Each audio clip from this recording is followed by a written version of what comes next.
Je me souviens encore de ce soir-là. Quand j'ai franchi la porte de l'appartement de Léa. Mon cœur battant comme un tambour de guerre. Emmeline. Tu ne sais pas ce que tu fais. Ai-je murmuré pour moi-même. Mais mes pieds avançaient déjà. Irrésistiblement attiré par l'appel silencieux de sa voix au téléphone. Et puis. Sans un mot. Elle m'a enlacé. Ses larmes chaudes mouillant mon épaule.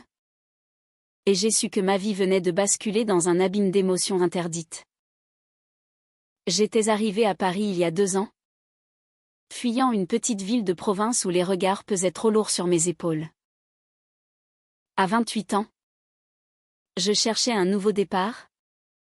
Un travail stable comme assistante dans une galerie d'art.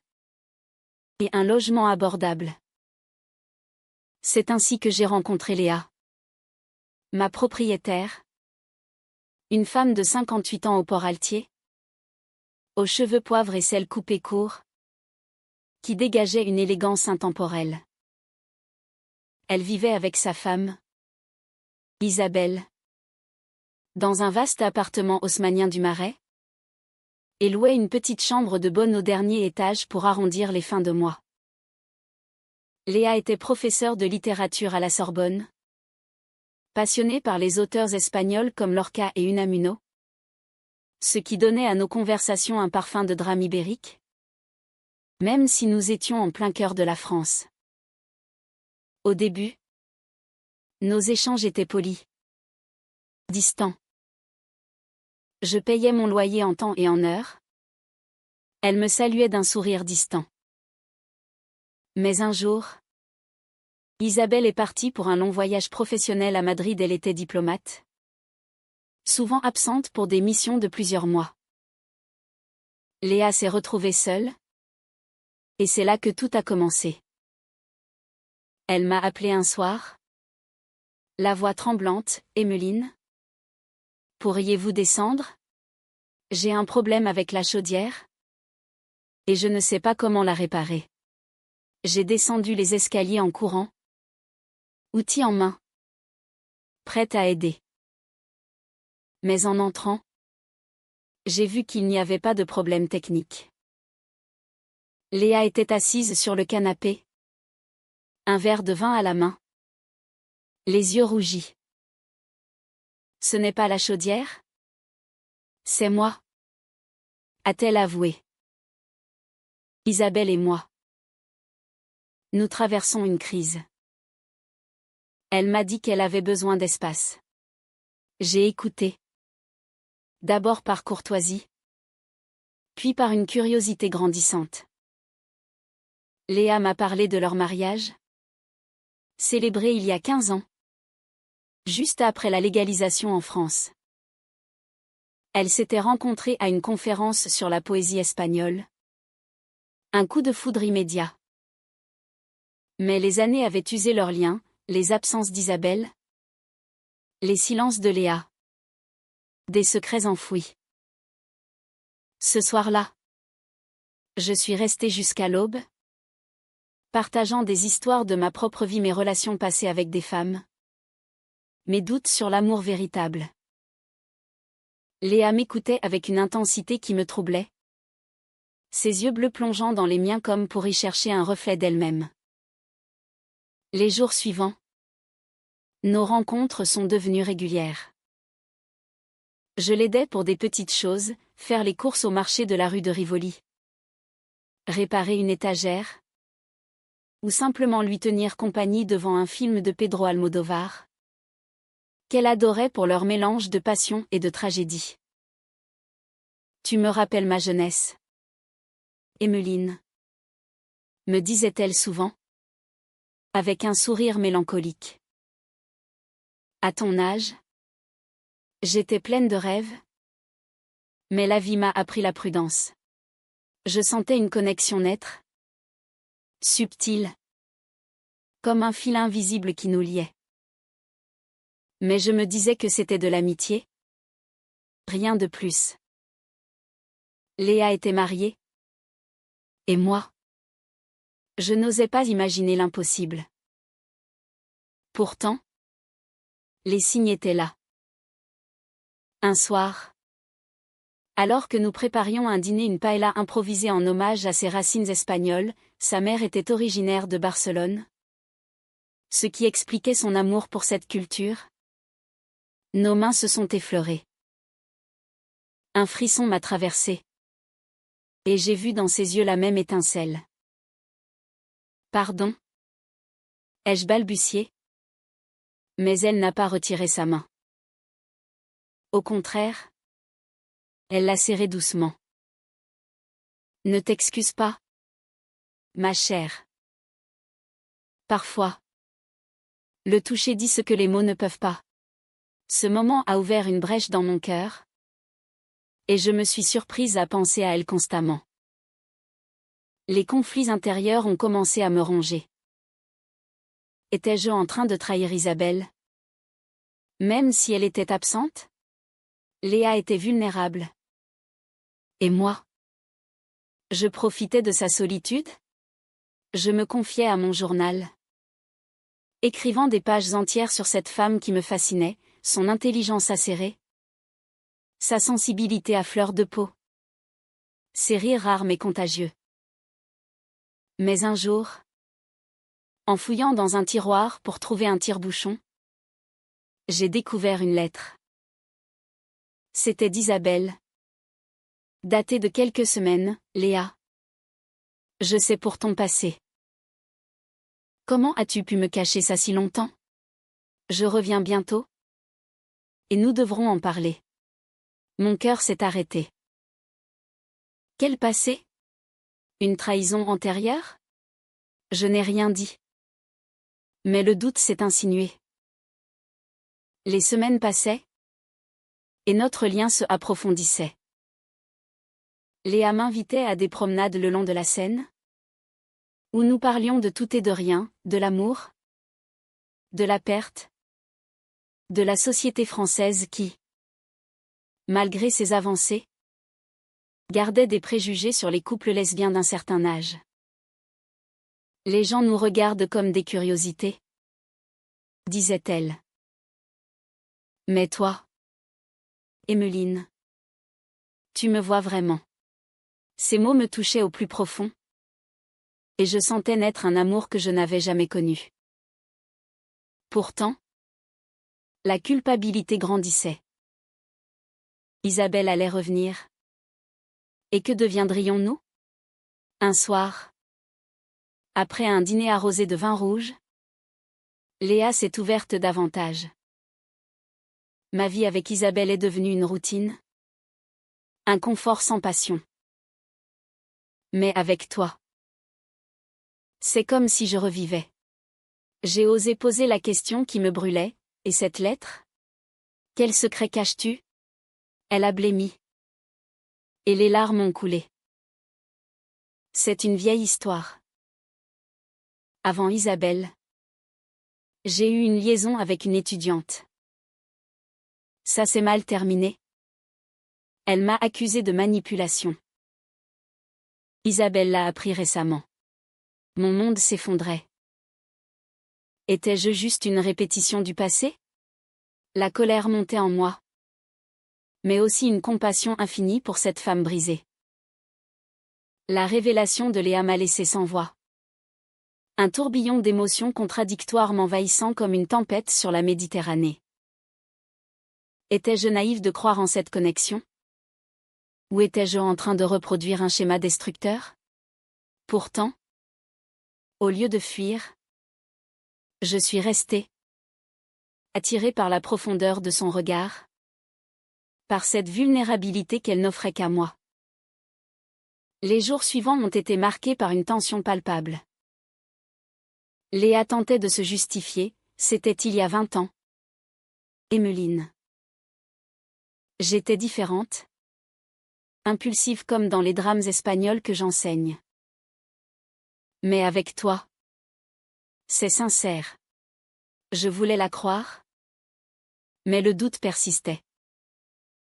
Nous passions des heures à discuter, à disséquer nos âmes. J'apprenais sur elle, son enfance à Bordeaux, influencé par sa mère catalane qui lui racontait des histoires de flamenco et de passions interdites. Ma mère m'a appris que l'amour est une danse dangereuse, disait-elle. Et moi? Je lui confiais mes propres blessures, une relation toxique avec une ex qui m'avait trompée, me laissant méfiante envers les engagements. Notre proximité physique grandissait, innocente mais chargée d'électricité. Une main sur l'épaule, un regard prolongé, un rire partagé. Un après-midi pluvieux, nous nous sommes réfugiés dans un café du quartier latin. Regarde ces couples, a-t-elle murmuré en désignant des amoureux sous les parapluies. Ils ont l'air si libres. Pourquoi pas nous? Ces mots ont fait chavirer mon cœur. Pour la première fois, j'ai admis mes sentiments, Léa. Je pense à toi tout le temps. Mais Isabelle. Elle a posé un doigt sur mes lèvres. Isabelle et moi. C'est fini depuis longtemps. Elle le sait. Cette affirmation a allumé une étincelle d'espoir, mais aussi de culpabilité. Étais-je une briseuse de ménage? La société française, tolérante en surface, jugeait encore les amours lesbiens avec un écart d'âge. Je imaginais les murmures, une jeune femme avec une professeure mariée? Scandaleux. Pourtant, Léa me rassurait, l'amour n'a pas d'âge, ni de règles. Pense à Colette, à ses passions dévorantes. Nous avons commencé à nous voir en secret, même si Isabelle était encore à Madrid. Des promenades au jardin des Tuileries, des dîners intimes. Chaque moment était un mélange de joie et de tourment. Puis est venue la première crise majeure. Un appel d'Isabelle, que Léa a pris en ma présence. Oui. Chérie. Tout va bien ici. Emmeline m'aide beaucoup. À la fin de la conversation, Léa a raccroché, le visage pâle. Elle soupçonne quelque chose. Elle a entendu parler de toi par une voisine. La panique m'a saisie. Et si elle revient plus tôt? Léa m'a prise dans ses bras. Alors, nous affronterons la vérité ensemble. Mais au fond de moi, je sentais une trahison se profiler. Étais-je prête à détruire un mariage pour un amour naissant? Les conflits intérieurs s'intensifiaient. Je me réveillais la nuit, hantée par des rêves où Isabelle me confrontait, les yeux emplis de rage. Tu as volé ma femme, criait-elle. Et Léa, déchirée entre nous deux. Pour ajouter à la complexité, j'ai découvert un autre secret. En rangeant des livres chez Léa, j'ai trouvé un journal intime. À l'intérieur, des entrées récentes, Emmeline me fait revivre. Mais je ne peux pas abandonner Isabelle. Elle m'a soutenue pendant ma maladie. Maladie? Léa ne m'en avait rien dit. Confrontée. Elle a avoué, il y a 5 ans. J'ai eu un cancer du sein. Isabelle était là. Jour et nuit. Je lui dois tout. Cette révélation m'a dévastée. Comment pouvais-je rivaliser avec une telle dette de gratitude? La colère montait, pourquoi me cachait-elle cela? Tu me mens. Léa. Comment puis-je te faire confiance? Ai-je hurlé lors d'une dispute explosive. Elle a pleuré. Suppliante, j'avais peur de te perdre. Tu es si jeune. Si pleine de vie. Je ne voulais pas t'effrayer avec mes cicatrices. Nous nous sommes réconciliés dans les larmes. Mais la fissure était là. Notre amour, si pur au début, se teignait de mensonges et de peur. Malgré tout, Les moments de tendresse persistaient. Un week-end. Nous sommes partis à Deauville, sur la côte normande, pour échapper à Paris. Marcher sur la plage, main dans la main, sentir le vent salé. C'était comme un rêve. Avec toi, je me sens immortelle, m'a-t-elle dit. Ses yeux brillants. Mais même là, le téléphone a sonné, Isabelle annonçait son retour anticipé. Dans 2 semaines, a-t-elle précisé. La nouvelle a jeté un froid. Sur le chemin du retour, le silence pesait lourd. Que ferons-nous, ai-je demandé. Léa a soupiré, je dois lui dire la vérité. Mais ça va la briser. De retour à Paris, la tension culminait. Je passais des nuits blanches, déchirée entre l'amour pour Léa et la morale. Étais-je égoïste?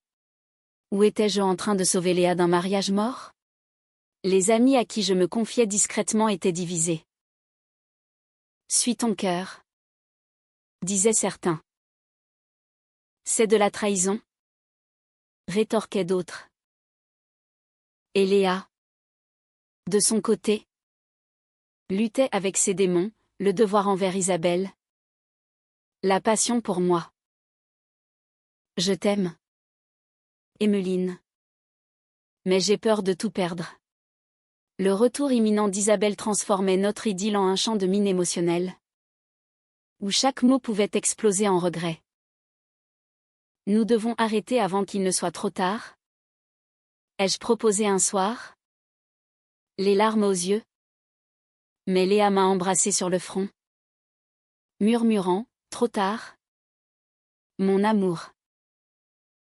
Le cœur ne négocie pas.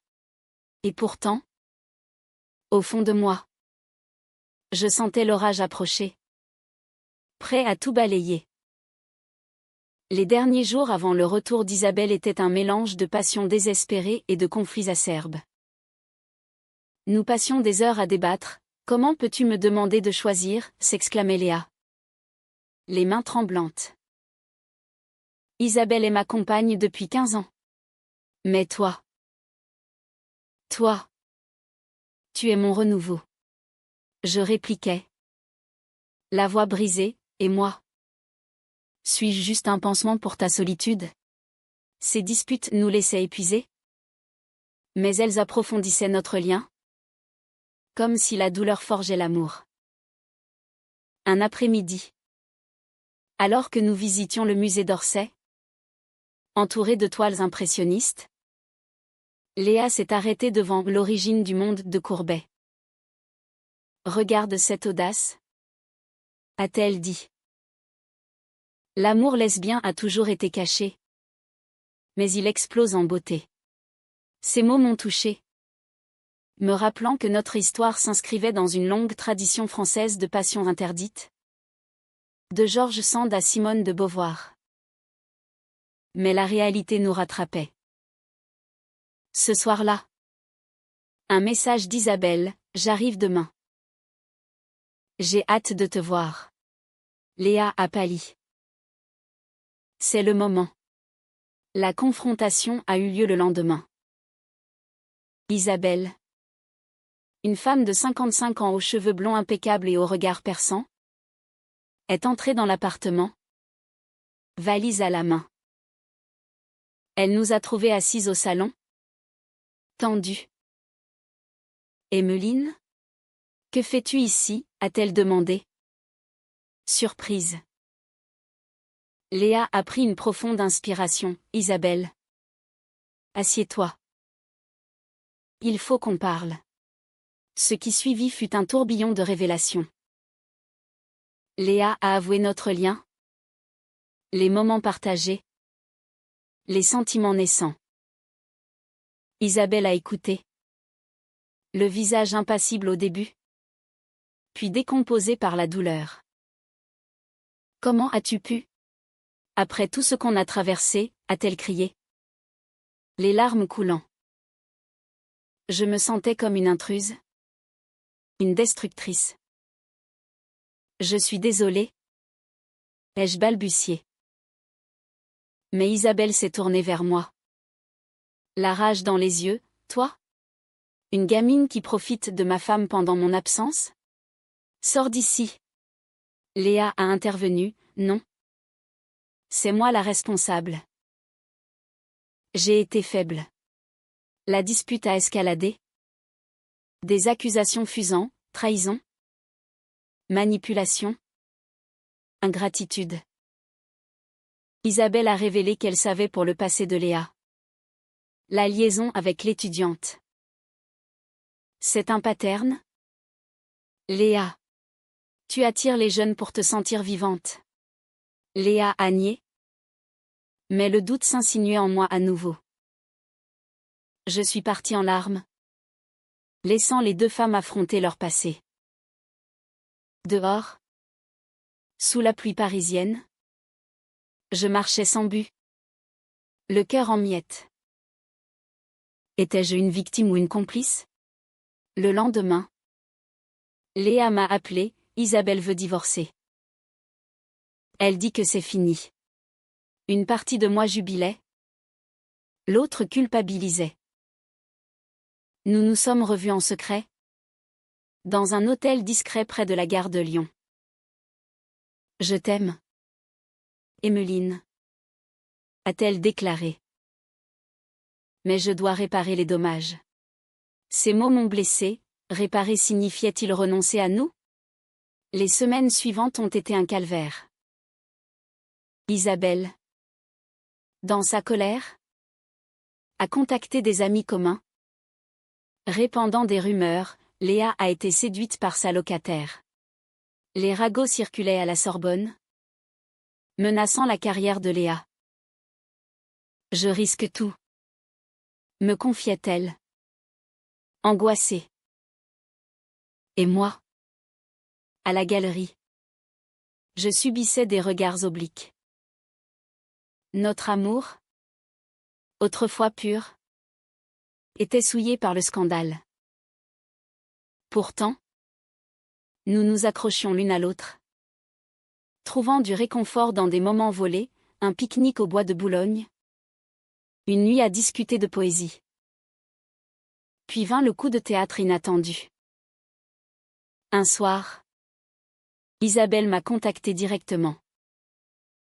Rencontrons-nous. Seul à seul. Nous nous sommes vus dans un café de Montparnasse. À ma surprise, elle n'était pas hostile. Emmeline. Je sais que tu l'aimes. Mais Léa ne t'a pas tout dit. Elle a révélé un secret dévastateur. Léa avait une fille adulte, issue d'une relation hétérosexuelle de jeunesse, qu'elle avait abandonnée pour vivre son homosexualité. Elle l'a cachée à tout le monde, y compris à moi pendant des années. C'est pour ça que notre mariage a chancelé. Mon monde s'effondrait une fois de plus. Léa, cette femme que j'idolâtrais, avait un enfant qu'elle avait renié? Confrontée. Léa a craqué, oui. C'est vrai. J'avais 20 ans. J'étais perdue. J'ai donné l'enfant à l'adoption pour poursuivre mes rêves. Mais je l'ai regretté toute ma vie. Les larmes coulaient. Et pour la première fois, je voyais sa fragilité absolue. Pourquoi me le cacher, ai-je demandé. Blessée. Parce que j'avais honte. Peur que tu me vois comme un monstre. Cette révélation a provoqué une crise profonde en moi, pénétration pour son mensonge, mais compassion pour sa souffrance. Comment juger une femme marquée par les normes d'une époque passée? La découverte du secret de Léa m'a plongé dans un abîme de confusion, où la colère et l'empathie se livraient une bataille acharnée. Comment as-tu pu abandonner ton enfant, ai-je hurlé? Les poings serrés. Mais au fond de mes yeux, je lisais sa douleur infinie. Un regret qui la rongeait comme un acide. Et c'est là, dans cette vulnérabilité crue, que notre amour a atteint son paroxysme, teinté de drame comme une tragédie espagnole transposée sur les rives de la Seine. Les jours suivants, nous avons navigué entre réconciliation et dispute. Léa m'expliquait son passé, une grossesse non désirée à l'université, la pression familiale, le choix déchirant de l'adoption pour embrasser son identité lesbienne. À l'époque, en France des années 80, c'était impensable d'élever un enfant seul en étant gay, disait-elle, la voix brisée. Je l'écoutais, partagée entre jugement et compréhension. Ma propre vie, marquée par l'acceptation plus facile de ma génération, me faisait relativiser. Je t'aime malgré tout, ai-je fini par avouer. Et nous nous sommes enlacés, scellant un pacte fragile. Mais Isabelle n'avait pas dit son dernier mot. Elle a intenté une procédure de divorce, réclamant une part de l'appartement et accusant Léa d'infidélité. Les avocats s'en mêlaient, transformant notre histoire en un combat judiciaire froid. C'est injuste, se lamentait Léa. J'ai tout donné pour ce mariage. Je la soutenais, passant des nuits à la consoler. Mais intérieurement, je me demandais si cet amour valait tant de souffrance. Les amis se divisaient, certains me soutenaient, d'autres me traitaient d'opportuniste. Une différence d'âge de 30 ans? C'est malsain, disait-il. Au milieu de ce chaos, un événement inattendu a surgi. La fille de Léa, Sophie, aujourd'hui âgée de 38 ans, l'a contactée via une agence d'adoption. Maman, c'est moi, a-t-elle dit au téléphone. Léa a blêmi. Et je l'ai vue s'effondrer. Après toutes ces années, nous l'avons rencontrée à Lyon, où elle vivait. Sophie était une femme accomplie, mariée, avec des enfants. Je ne te reproche rien, a-t-elle dit à Léa. Je veux juste comprendre. La réunion fut émouvante. Des larmes.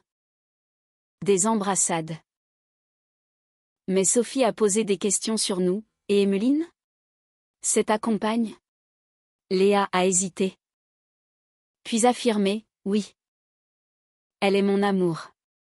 Sophie a souri, l'amour n'a pas de frontières. Cette rencontre a transformé Léa. Pour la première fois. Je me sens entière? M'a-t-elle confié. Notre relation s'approfondissait, nourrie par cette rédemption. Nous passions des week-ends à la campagne, en Normandie, à rêver d'un avenir ensemble. Imaginons une vie sans secret, disais-je. Mais la réalité nous rattrapait, le divorce traînait. Isabelle réclamait des preuves d'infidélité. Un jour, elle a produit des emails que Léa m'avait envoyés. Intime mais chaste. C'est de la violation de privacy, ai-je protesté. Léa était dévastée, comment a-t-elle eu ça? La trahison d'Isabelle car c'en était une. Fouiller dans les affaires de Léa a inversé les rôles. Maintenant, c'était Léa qui se sentait victime. Je ne peux plus lui pardonner, déclarait-elle. Nous avons décidé de nous battre ensemble.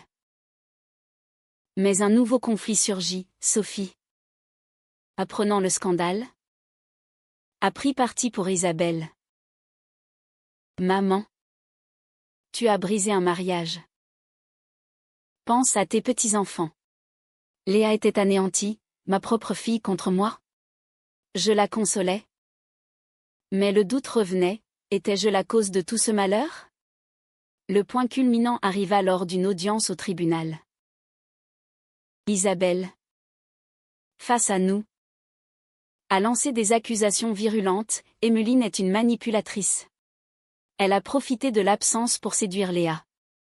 J'ai riposté. Les larmes aux yeux, non. C'est de l'amour vrai. Léa a témoigné. Déchirée, j'aime Emmeline. Mais je regrette la douleur causée. Le juge a suspendu la séance. Mais l'impact émotionnel était immense. Ce soir-là, Léa m'a dit, peut-être devrions-nous arrêter. Pour ton bien. Mon cœur se brisait, non. Pas après tout ça. Dans les jours qui suivirent, une compréhension mutuelle émergea. Nous avons parlé des sacrifices, Léa renonçant à son confort. Moi affrontant les jugements. L'amour demande du courage, disais-je, inspiré par les romans de Marguerite Yourcenar. Finalement, Léa a choisi, je divorce. Et je vis avec toi. Mais Isabelle, dans un dernier geste, a révélé un ultime secret, Léa. Je t'ai trompée aussi.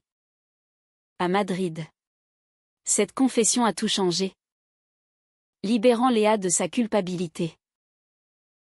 Avec la révélation d'Isabelle, le voile des illusions se déchirait enfin, laissant place à une clarté douloureuse mais libératrice.